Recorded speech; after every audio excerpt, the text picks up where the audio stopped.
If you're dealing with IBS or any type of digestive issues, I know how much this can impact your life. Today, I'm going to be sharing with you everything when it comes down to gut healing tips, plus the top 7 foods and easy recipes that you could start incorporating into your diet to really start healing the lining of the gut, something to ease an IBS flare up and get that pain, bloating, and inflammation down fast. A little backstory story to me is I struggled for years with chronic digestive issues. I would look 6 months pregnant, even just waking up in the morning, drinking a sip of water. I figured out I had 15 types of parasites, H. pylori, SIBO, mast cell activation. I grew up as a baby, I had eczema, rosacea all over my face and body, and no one knew why. And when nobody could help me, I was actually able to heal myself. I went back to school. I have my 4-year degree in kinesiology, CSCS. I'm a holistic nutrition consultant and a GAPS practitioner. And not only did I heal myself when I got down to when I was at like 3 foods, where anything, even those 3 foods, by the way, the chicken, the white rice, and the coconut oil, I would flare up sometimes on those too. And it was very unpredictable. But I've worked with over 1,000 women now, helping them heal their gut, help them balance out their hormones, transform their body in just a matter of 90 days through getting to that root cause of why we're having the issues. So I'm going to go right into it. Here are 7 foods to really help ease an IBS flare up, soothe the gut lining, and start healing that gut. And make sure you stay tuned to the end of this video because I have so many tips that I'm going to be sharing with you on gut health and healing your gut, because I went back and forth with my gut healing journey for so many years. I joke around, I say I spent another college degree, on doctors, and it wasn't funny at the time because I was in so much pain. And I mean, like, guys, my stomach would be out to here. People would ask me if I was pregnant. And that would just be waking up, and it just affects your mind and affects everything. So let's go right into it. The first food, or the first group of foods, would be low FODMAP fruits. So low FODMAP fruits, FODMAP, I can never pronounce the words for it, but basically it's fermentable carbohydrates. And what happens is when we have an imbalance of the good and bad bacteria in the gut, some of these FODMAPs in specific foods, for example, they're in avocado. If I ate avocado and I had all my dysbiosis going on, I would get so much gas and bloating and pain and like a feeling of fullness, but like extreme distension and tightness in my stomach.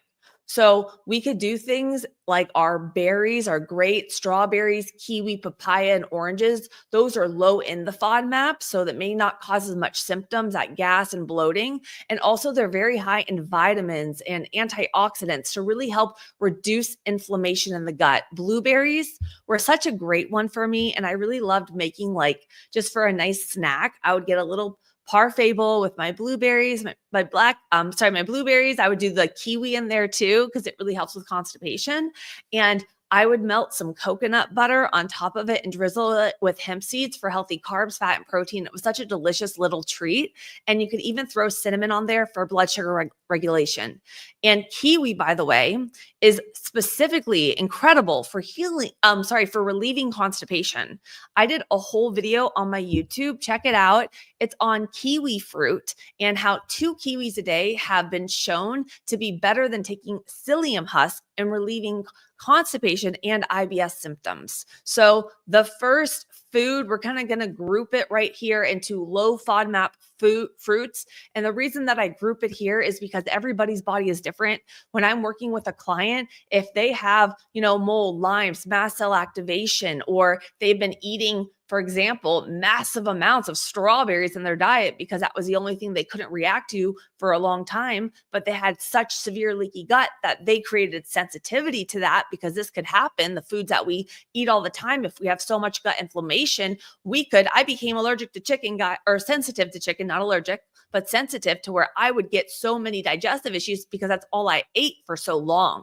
So I group it here because everybody's body is different. So if you have specific low FODMAP fruits that you do best on, incorporate those in. And the reason is for those antioxidants. It's not going to have as much of those symptoms. So we're able to get that pain and that inflammation down. And yeah, Try my recipe out, and if you do, post it below. And I have a whole ebook that I made for individuals with gut issues called my Healthy Food Swaps ebook, and I will have that linked right below. It's over 150 foods. There's no sugar alcohols, no stevias, no fillers, nothing. And I have it from every category, so even the most sensitive person will have no issue. Now, our second food is going to be our leafy greens. So when we're having a flare up, we want to make sure we're cooking something so that we're able to kind of break it down. Having a large salad, all of the cellulose is going to cause just a little bit of discomfort because it's tough. It's a little harder, you're having a flare up. There's inflammation. We want to make this easy. So I like to steam my greens. You could saute your greens. You could do stir fries, or you could add them to a soup like a bone broth soup, which we'll go into a second because I don't make bone broth the typical way. I got a special way. And by having it, it's easier broken down. So you're able to really absorb the nutrients. What I really love in terms of my leafy greens that really worked well with me is arugula was one of them. Arugula is a great bitter, so it's going to greatly support your liver, which when we have a congested liver, we get thyroid because that's where 20% of the conversion is. So we always want to look at the whole body. When we have a lot of imbalance in the body and a lot of dysbiosis and hormone issues, we want to support the liver. We want to look if we have gut dysbiosis on. All of these are so important. So arugula was one of my favorite ones. I love throwing in it with soups. And also I really love dandelion greens. I would love to actually just take them and put them on a sheet pan with any of your favorite vegetables, and we'll go into that in a second. But I love to just roast them up on the sheet pan with some rosemary, thyme. You could do avocado oil, and you could add it to any meal. And again, dandelion is in a similar way, great like arugula, because it actually helps your liver. It's the bitters in there. And then our dark leafy greens are very high in magnesium, which is going to help relax your gut muscles to ease our digestion. So you could steam them. That's going to help further break it down so you have less discomfort and bloating. And like I said, everybody's body is different. Those two I found a lot of my clients and me do really well on, as well as just simple leafy greens, but they're not as high in the magnesium. And then I do have individuals that have, sensitivities in terms of their gallbladder issues, and they have oxalate issues. So I don't go too high in things like spinach, depending on if the person has histamine issues. Awesome. And if you guys have really bad gut issues, I highly recommend you check out my case studies playlist and my digestive playlist, because I go, like, if you're new to following me, this may sound like a lot right now, but I really break it down and bring individual case studies in to share with you all of their struggles and individually how I help them and created specific protocols to them as well. The third food is going to be ginger. And this is such a powerful anti-inflammatory herb. You can simply I have my clients make like a tea with ginger, lemon, and honey. This is great. If we do have a lot of inflammation in that gut, it does help bring it down. But ginger sometimes can act like a prokinetic, meaning it moves things through faster. So this is, again, a little dependent on the individual. As for some people, it may really help things kind of bringing down the inflammation, but it does at the same time stimulate a little bit of that gastric motility, helping food move through the system. So I've seen a lot of benefits with clients, adding this out. Start slow with anything. Slow and steady wins the race. It's like someone getting on a new supplement and adding 10 in on the same day and then reacting and being, what caused it? You don't know. You have to titrate this in. Like, this is huge. The fourth food is going to be bone broth, but I actually make one specifically more of a low histamine meat stock. I'm a GAPS practitioner, and when we simmer things like bone broth for a very long period of time, they do create histamines. They're higher in glutamate. And for individuals that have a very compromised gut, a lot of inflammation or things like mast cells, SIBO, and so forth, they could actually get more gas, more bloating, skin breakout and hives, redness, itching. I would get scabs all over my scalp and my whole body start getting red and itchy. With bone broth, the first day I would feel fine. I would overflow my bucket within a few days, and then I would be in that big reaction. So when I make my bone broth, I actually make it less time. I make more of a meat stock. You can Google meat stock versus bone broth. Or if you want me to do a video on that, put it in the description below and in the comments.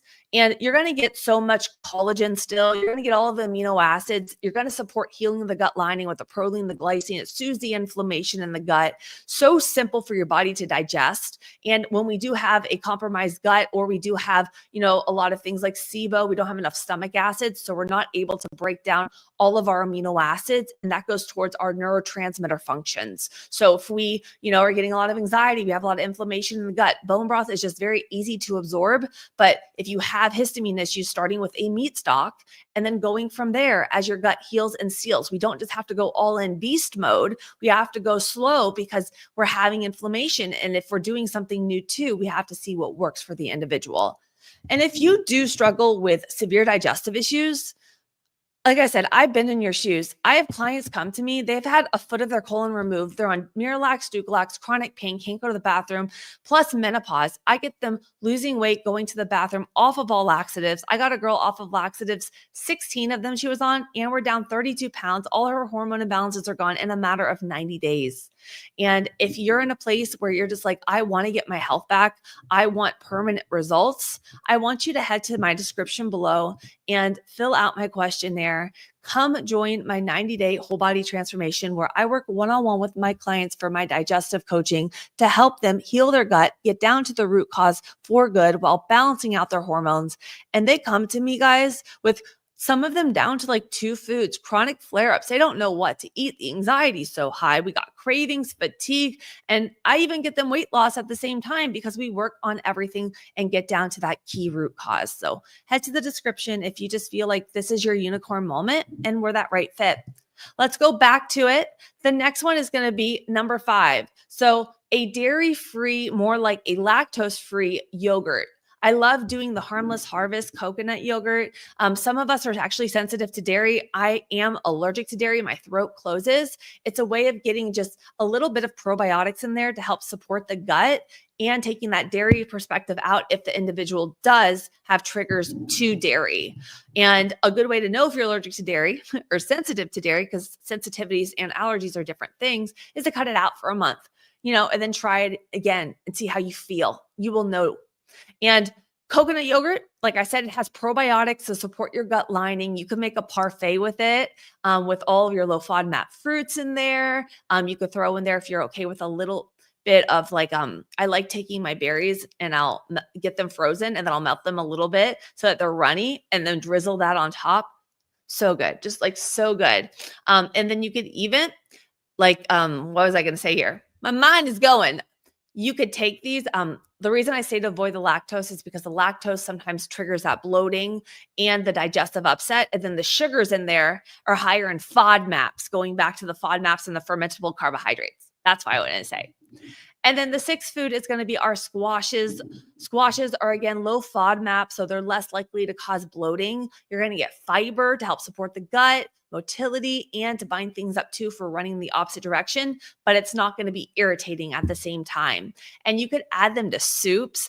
You could roast them. I really love acorn squash roasted with coconut oil and cinnamon. Do not come at me until you try it. So delicious.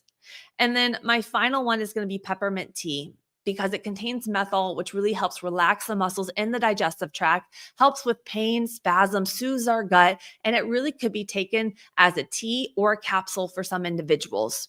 But I do want to say this, again, everybody's body is different. Do not go online, take all these things and try all these things out. Like, get down to the root cause. If you need help, reach out to me. I'm going to put in the description below, I have a De-Bloat smoothie guide, but also I have an incredible balm that is made out of magnesium, and arnicas in there too.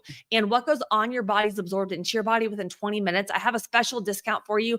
I put that on my stomach. I massage it for 5 minutes every single night. I've had clients with chronic swelling. It tightens your skin. Where I put it on my whole body. And you could put questions below if you have them, but it is incredible for really helping with the cramping, the aches, the muscle spasm because of the arnica, reducing the inflammation and that magnesium in there. So it's so special. It's helped me and so many of my clients, even clients with endometriosis during their cycles, able to like get up and move. So I hope this was helpful. If you found it helpful, I want you to check out this video here. I did a part 1 on the worst foods for IBS, and you are going to love it. Bye, guys.